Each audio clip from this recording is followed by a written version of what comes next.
नमस्कार। मैं रुचि प्रताप। सबसे पहले मैं इस महाग्रंथ महाभारत को नमन करती हूँ, जो मुनि वेद व्यास जी द्वारा रचित तथा भगवान गणेश जी द्वारा लिखित महाकाव्य है। इस महाग्रंथ का संस्कृत से हिंदी में अनुवाद गीता प्रेस के श्री राम नारायण दत्त जी शास्त्री महोदय जी ने किया है। अब दूसरे अध्याय के दूसरे भाग में हम भारत का आज से 5000 पूर्व गणितीय ज्ञान अक्षौहिणी सेना के माध्यम से जानेंगे। उग्र श्रवा जी ने कहा, ये एक रथ, एक हाथी, 5 पैदल सैनिक और 3 घोड़े, बस इन्हीं को सेना के मर्मज्ञ विद्वानों ने पत्ती कहा है। इसी पत्ती की तिगुनी संख्या को विद्वान पुरुष सेना मुख कहते हैं। 3 सेना मुखों को एक गुल्म कहा जाता है। 3 गुल्म का एक गण होता है। 3 गण की एक वाहिनी होती है और 3 वाहिनियों की सेना का रहस्य जानने वाले विद्वानों ने प्रतना कहा है। 3 प्रतना की एक चमू, 3 चमूक की एक 3 चमू की एक अनिकनी और 10 अनिकनी की एक अक्षौहिणी होती है। यह विद्वानों का कथन है। श्रेष्ठ ब्राह्मणों, गणित के तत्व के विद्वानों ने एक अक्षौहिणी सेना में रथों की संख्या 21,870 बताई है। हाथियों की संख्या भी इतनी ही कहनी चाहिए।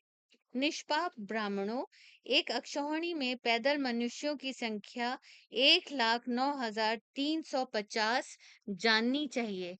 एक अक्षौहिणी सेना में घोड़ों की ठीक ठीक संख्या 65,610 कही गई है। तपोधनों, संख्या का तत्व जानने वाले विद्वानों ने इसी को अक्षौहिणी कहा है, जिसे मैंने आप लोगों को विस्तार पूर्वक बताया है। श्रेष्ठ ब्राह्मणों, इसी गणना के अनुसार कौरव पांडव दोनों सेनाओं की संख्या 18 अक्षौहिणी थी।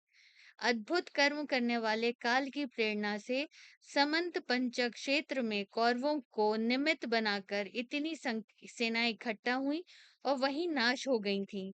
अस्त्र शस्त्र के सर्वोपरि मर्मज्ञ भीष्म पितामह ने 10 दिनों तक युद्ध किया। आचार्य द्रोण ने 5 दिनों तक कौरव सेना की रक्षा की। शत्रु सेना को पीड़ित करने वाले वीरवर कर्ण ने 2 दिन युद्ध किया और शल्य ने आधे दिन तक। इसके पश्चात दुर्योधन और भीमसेन का परस्पर गदा युद्ध आधे दिन तक होता रहा। 18वां दिन बीत जाने पर रात्रि के समय अश्वत्थामा, कृतवर्मा और कृपाचार्य ने निशंक सोते हुए युधिष्ठिर के सैनिकों को मार डाला। शौनक जी, आपके इस सत्संग सत्र में मैं यह जो उत्तम इतिहास महाभारत सुन रहा हूँ, यही जन्मेजय के सर्प यज्ञ में व्यास जी के बुद्धिमान शिष्य वैशंपायन जी के द्वारा भी वर्णन किया गया था। उन्होंने बड़े बड़े नरपतियों के यश और पराक्रम का विस्तार पूर्वक वर्णन करने के लिए प्रारंभ में पौष्य, पौलोम और आस्तिक इन 3 पर्वों का स्मरण किया है। जैसे मोक्ष चाहने वाले पुरुष पर वैराग्य की शरण ग्रहण करते हैं, वैसे ही प्रज्ञावान मनुष्य अलौकिक अर्थ, विचित्र पद, अद्भुत आख्यान और भांति भांति की परस्पर विलक्षण मर्यादाओं से युक्त इस महाभारत का आश्रय ग्रहण करते हैं। जैसे जानने योग पदार्थों में आत्मा, प्रिय पदार्थों में अपना जीवन सर्वश्रेष्ठ है, वैसे ही संपूर्ण शास्त्रों में पर ब्रह्म परमात्मा की प्राप्ति रूप प्रयोजन को पूर्ण करने वाला यह इतिहास श्रेष्ठ है। जैसे भोजन किए बिना शरीर निर्वाह संभव नहीं है, वैसे ही इस इतिहास का आश्रय लिए बिना पृथ्वी पर कोई कथा नहीं है। जैसे अपनी उन्नति चाहने वाले महत्वाकांक्षी सेवक अपनी कुलीन और सदाव संपन्न स्वामी की सेवा करते हैं, इसी प्रकार संसार के श्रेष्ठ कवि इस महाभारत की सेवा करके ही अपने काव्य की रचना करते हैं।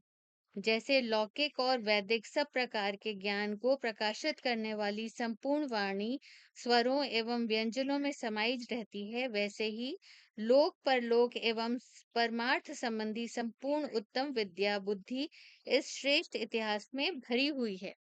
यह महाभारत इतिहास ज्ञान का भंडार है।